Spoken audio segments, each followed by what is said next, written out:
There is something I need to ask you. I want the freedom to live my own life while still remaining your wife. I never thought a normal evening chat would change my life forever. It started like any other Tuesday. I was wrapping up at work when my wife messaged me. She said she wanted to talk seriously when I got home. Her tone felt careful, almost rehearsed, and my chest tightened even before I typed my reply. A million scenarios raced through my mind, each one worse than the last. I tried to tell myself I was overthinking it, but a knot of dread was already forming in my stomach. When I finally walked through the door, the house was quiet. She was sitting on the couch, her hands clasped in her lap. I sat down beside her, and she immediately took my hand. It was the same way she held it when her grandmother passed away, a gesture reserved for delivering bad news. She started by saying she loved me, that I was her best friend, but her eyes wouldn't meet mine. She said she felt trapped, like a part of her was suffocating and she needed freedom. But she quickly added she didn't want a divorce. My heart hammered against my ribs. Freedom? I asked, my voice barely a whisper. I already knew the answer I didn't want to hear. She took a deep breath and finally looked at me. I want to see someone else, she said, her voice steady and calm. Openly. The room suddenly felt smaller, the air thick and heavy. My own heartbeat was a deafening drum in my ears, drowning out whatever she said next. She went on, promising it wouldn't affect our marriage, that it would actually make her happier, and a happier her would make a happier us. I just stared at the wall, at a framed photo of us on our wedding day. My mind was screaming, a silent, internal roar of disbelief and pain. How could the person who vowed to love me forever say these words? That night, I pretended to agree. The shock had made me weak, compliant. It was easier to nod than to fight, easier to be silent than to shatter the fragile peace. I told myself it was a phase, that she would come to her senses. I was wrong. Over the next few weeks, our home transformed into a silent battleground. Her phone, once a forgotten accessory, never left her hand. It was glued to her palm, a constant source of secret smiles and hushed giggles. She would laugh at messages she never shared with me, her face illuminated by the screen in the dark. Late nights became her new normal. The excuses became effortless, rolling off her tongue with a practiced ease. A friend's crisis, a late meeting, a team dinner. I became a ghost in my own home, watching her live a life I wasn't a part of. Then I started noticing the financial trail. Small charges at first, from bars and restaurants in neighborhoods we never visited.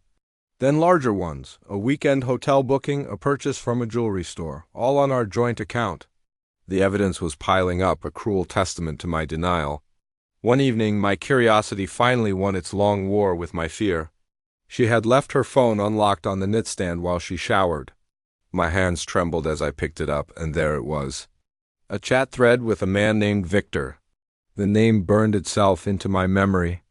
I scrolled up, my heart sinking with every message. They joked about me, about my predictability, about how I was too naive to ever figure it out. He mocked my job, my salary, my patience. And she replied with laughing emojis, each one a tiny dagger twisting in my gut. They were planning a party for the upcoming weekend, a celebration at a fancy rented venue. The date was circled in my mind because it was the same weekend I was supposed to be out of town visiting my brother. I was the convenient obstacle, temporarily removed for their pleasure.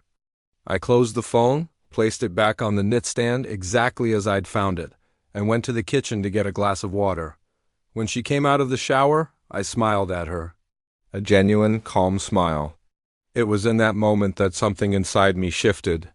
The pain was still there, a dull, constant ache, but it was now joined by a cold, clear resolve. I stopped reacting and started planning. My grief turned into fuel. The next day, I began my project. I meticulously gathered evidence. Every damning screenshot from her phone, every suspicious bank statement, every late-night arrival I'd recorded on my phone's voice memos.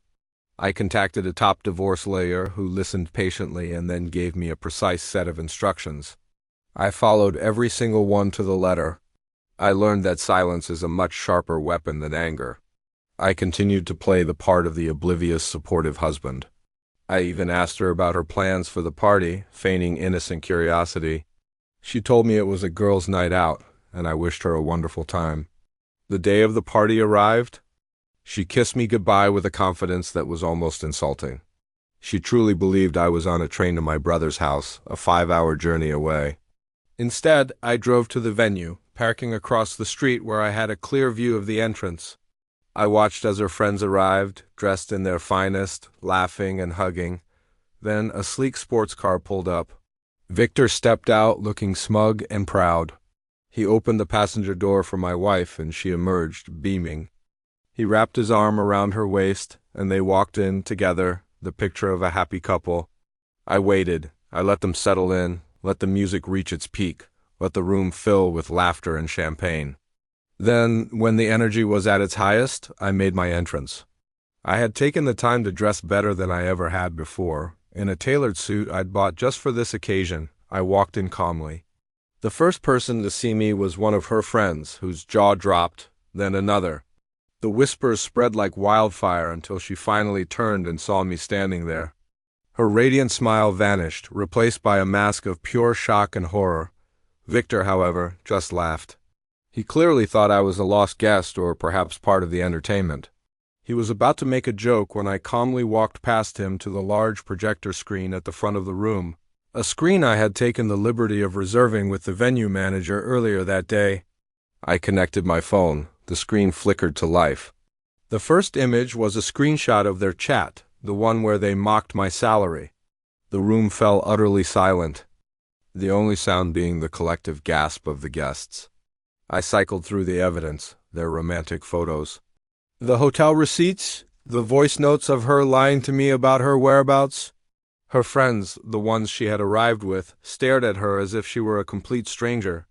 Victor's face went from amused to pale.